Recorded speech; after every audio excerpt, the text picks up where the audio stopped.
ഒരു മനുഷ്യന്റെ അരയിൽ ഈ 4 കുപ്പി ചാരായം ഇരിക്കുമെന്ന് വെച്ചാൽ എന്തോ അവൻ അരയിൽ അലമാരയും കൊണ്ട് നടക്കുവാണോ? സംഭവം എന്റെ കക്ഷി വളരെ പാവപ്പെട്ടവനാണ്, ഡെയിലി പണിക്ക് പോലും പോകാത്തവനാണ്. അങ്ങനെയുള്ള ആൾക്ക് എവിടുന്നാണ് നിക്കറ്? എന്റെ കക്ഷി നിക്കർ പോലും ഇടാത്ത ആളാണ്. അത് കാരണം നിക്കറിനിടയിൽ ഒരിക്കലും ഈ കുപ്പി തിരികാൻ പറ്റത്തില്ലെന്ന് ഞാൻ ശക്തിയുക്തം വാദിച്ചു. ആ വാദത്തിൽ കോടതി വീണു. അതാണ് എന്റെ പ്രതിയെ വെറുതെ വിട്ടത്. അപ്പൊ എന്തായാലും വളരെ തിരക്കേറിയ സമയത്ത് നമ്മളോടൊപ്പം സഹകരിക്കാൻ ഒരുപാട് നന്ദിയുണ്ട്. അഭിനന്ദനങ്ങൾ അഡ്വക്കേറ്റ് നഗ്നസത്യൻ. ഇനിയും ഇതുപോലെ നിരവധി നിക്കർ കേസുകൾ താങ്കൾ കേട്ടിട്ട് അതിലൊക്കെ വലിയ വിജയം താങ്കൾ കൈവരിക്കട്ടെ എന്ന് ആത്മാർത്ഥമായിട്ട് പ്രാർത്ഥിക്കുകയാണ്. എല്ലാ ആശംസകളും. ഞാനങ്ങ് നിറയും ഇനി ഒരാഴ്ചത്തേക്ക്. ഇടക്ക കേസ് ഇനിയും വരും.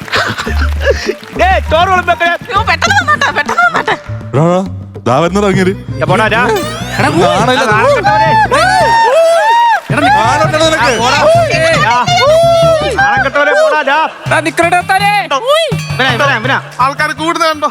ആൾക്കാർ കൂടുന്നുണ്ട്. ഞാനാണ് അരയില നിക്കറിനകത്ത് ചാരായം വെച്ചത്. എന്നെ പിടിച്ചിട്ട് ഇവൻ നിക്കറിടത്തില്ലാത്തവൻ പറഞ്ഞു. എനിക്കിപ്പോ വീട്ടിൽ പോലും ചെന്ന് കയറാൻ പറ്റത്തില്ല. നാട്ടുകാരുടെ മുന്നേ കൂടെ പോകുമ്പോ പറയാ നിക്കറിടാത്ത കളിയാക്കുക. ഇവിടുത്തെ ഈ വക്കീല് ഇവരാണ് എന്നെ ഈ നാശം ഉണ്ടാക്കി വെച്ചത്. എന്റെ പെണ്ണുമ്പിള്ള എന്നെ കളഞ്ഞിട്ട് പോയി നിക്കറിടാത്തനെന്ന് പറഞ്ഞത്. എന്റെ പിള്ളേരെ സ്കൂളിൽ കയറ്റത്തില്ല, സാറുമാർ നിക്കറിടാത്ത പിള്ളേർ സ്കൂളിൽ വരണ്ടെന്ന് പറഞ്ഞു. എന്നെ എനിക്ക് ഇവരോട് ചോദിക്കണം, ഇതിനൊരു പരിഹാരം കണ്ടെത്തണം. ലോകമെമ്പാട് പറഞ്ഞു.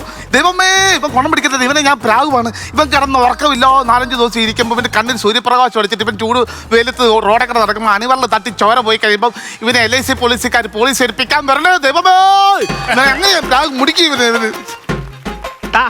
എന്തുവാ ലഡു തറവാടാ? ലഡു തരാൻ പറഞ്ഞല്ലേ നീ? ലഡു എന്തൊരു കേസ് ലഡു വരാൻ പറഞ്ഞു? എടാ, നിന്നെ ഞാൻ കേസിൽ നിന്ന് വെറുതെ പിടിപ്പിച്ചില്ലേ? വെറുതെ പിടിപ്പിച്ചു സത്യോ? അതിന് ലഡുതാ. സന്തോഷമല്ലേ വേണ്ടേ? എന്താ സന്തോഷമല്ലേ വേണ്ടേ? എനിക്ക് സന്തോഷമില്ല. എടാ, ഇവിടെ കിടന്ന് കിടക്കാതെ വീട്ടിലെങ്ങനെ പോടി? എനിക്ക് സമൂഹത്തിന് മുന്നേ ഇറങ്ങി നടക്കാൻ പറ്റത്തില്ല സാറേ. ഞാൻ നിക്കറിടാത്താണെന്ന് പറഞ്ഞു കളിയൊക്കെ ജീവിതത്തിൽ നിക്കറിട്ടില്ലെന്ന് പറഞ്ഞോണ്ട്. ആര് പറഞ്ഞു? വാർത്തക്കകത്തെല്ലാം വന്നു. എടാ, അത് ഒരു വാർത്തക്കകത്തല്ലേ വന്നുള്ളൂ. ഒരു വാർത്തക്കകത്തല്ല. പിന്നെ കിടക്കുന്നത് നോക്ക്. 2026 ഈ കേസിനാസ്പദമായ സംഭവം നടക്കുന്നത്. ഈ കേസ് ഈ തിരക്കി ചെന്ന ഞങ്ങൾ ഞെട്ടിക്കുന്ന ചില വിവരങ്ങളാണ് അറിയാൻ കഴിഞ്ഞത്. ഇദ്ദേഹം ചെറുപ്പകാലം മുതലേ നിക്കറിടില്ലായിരുന്നു എന്നാണ് ഞങ്ങളുടെ റിപ്പോർട്ടർമാർ കണ്ടെത്തിയത്. ആ കഥ വല്ലാത്തൊരു കഥയാണ്.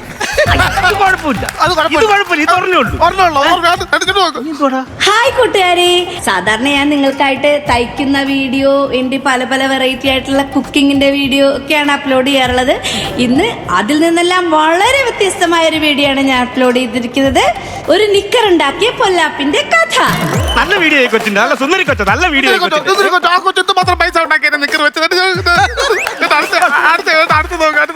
Hello guys, this is Chandrakulam Chandran blogs. ഇപ്പോൾ ഞാൻ നിൽക്കുന്നത് ആ നിക്കറിടാത്ത ഇപ്പോഴത്തെ ട്രെൻഡി ആയിട്ടുള്ള ചേട്ടന്റെ വീടിന്റെ മുമ്പിലാണ്. നമുക്ക് ആ ചേട്ടൻ വീട്ടിലോട്ട് പോകാം. Come on. എടാ, അത് കുഴപ്പമില്ലടാ. ഇപ്പൊ പാവം പിടിച്ച യൂട്യൂബർല്ലേ നീ? ഇപ്പൊ എന്തോ ചെയ്യാനെ കൊണ്ട് പറ്റും? ഇപ്പൊ സാർ എന്താ വില കാണിച്ചത്? എന്റെ പെണ്ണുമ്പിള്ള കളഞ്ഞിട്ട് പോയി. എന്റെ പിള്ളേർ പെണ്ണെ കാണുമ്പോ നാണമില്ലോടാ ഇങ്ങനെ കളിയാക്കും എന്നെ. വീട്ടിൽ മാങ്ങാ പടുത്തിരിക്കുമ്പോ ഞാൻ കുഞ്ഞോട് പറഞ്ഞു മേളിൽ കയറി അടത്തി തരാന്ന്. കൊച്ചു പറയാ തോട്ടിയിട്ട് വിളിച്ചാൽ മതി. എനിക്ക് പറ്റത്തില്ല. അടുത്ത ആഴ്ച എന്റെ പെങ്ങളുടെ കല്യാണമാ. എന്റെ അച്ഛൻ പറഞ്ഞു വീട്ടിൽ നിന്ന് ഇറങ്ങിക്കോണം, നിക്കറിടാത്ത എന്റെ പെങ്ങളെ വേണ്ടെന്ന് പറഞ്ഞ് ചെറുക്കൻ പറഞ്ഞു പോയി കഴിഞ്ഞാൽ എന്ത് ചെയ്യും? അത് ശരിയാ. അതുകൊണ്ട് ഞാനിപ്പോ സമൂഹത്തിൽ ഇറങ്ങി നടക്കാൻ പറ്റാത്ത രീതിയിൽ ഇരിക്കുക. അതിനൊരു പരിഹാരം കണ്ടു കിടണം ഇയാളും. നോക്കണേ, നമ്മൾ ഒരു മനുഷ്യന് ഉപകാരം ചെയ്യാൻ പറ്റത്തില്ല. ഞാൻ 5 പൈസ ഇവന്റെ വാങ്ങിച്ചിട്ടല്ല ഈ കേസ് വാദിച്ചത്. എന്നിട്ട് ഈ ചെറുക്കൻ പറയുന്നത് കേട്ടോ, ഇടയർക്കാ നീ ഈ കേസ് ഇവിടെ തോറ്റായിരുന്നല്ലോ, സുപ്രീം കോടതി പോണ്ടി വന്നേന്. എവിടെ? സുപ്രീം കോടതി പോണ്ടി വന്നേന്. നിനക്ക് ആരാണ് LLB തന്നത്? എടുത്തോണ്ട് ഓടിയോ? സുപ്രീം കോടതി തല്ല, സുപ്രീം കോടതി. അങ്ങനെയാണ് പറയേണ്ടത്. അതെനിക്കറിയാം. സുപ്രീം കോടതി ഞാൻ ചുമ്മാ പറഞ്ഞു, നീ ചമ്പിപ്പോയി. മര്യാദയ്ക്ക് ഇതിനൊരു പരിഹാരം കണ്ടെത്തണം സാറ്. ഇവിടെ കിടന്ന് ബഹളം വെക്കൽ. എന്റെ ഭാര്യ അകത്തുണ്ടെന്ന്. ഭാര്യ അകത്തുണ്ടെങ്കിൽ എനിക്ക് വിഷയമില്ല. എന്റെ നിക്കർ അവക്കന്ന് നിക്കറിടത്തോമരെ കാണുന്ന കളിയാവുക. ഇവിടുത്തെ പട്ടിക്കാരെ നിക്കർ വാങ്ങിച്ചു കൊടുത്തോളൂ അവള്.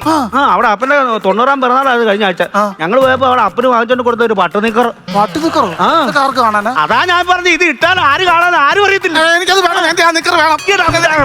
നമ്മൾ ഈ ഫ്ലക്സ് ബോർഡിലൊക്കെ പരസ്യം കണ്ടിട്ടില്ലയോ? നിക്കറിട്ടിങ്ങനെ പരസ്യം എന്നും പറഞ്ഞിട്ട് ഇത് മാത്രം വിട്ടോണ്ട് ആരെങ്കിലും ഇങ്ങനെ നടക്കൂ? ആളുണ്ട്. അതാ പറഞ്ഞ് അങ്ങനെയുള്ള ആളുണ്ട്. സൂപ്പർമാൻ. ഇന്റർനാഷണൽ ഹീറോയെ കയറി പിടിച്ചേക്കുന്നത്. ഞാൻ പിന്നെ കേട്ടോ ഈ നല്ല ഒരു കാര്യം എനിക്ക് വയ്യാതെ കേട്ടോ. അത് കേട്ടോ.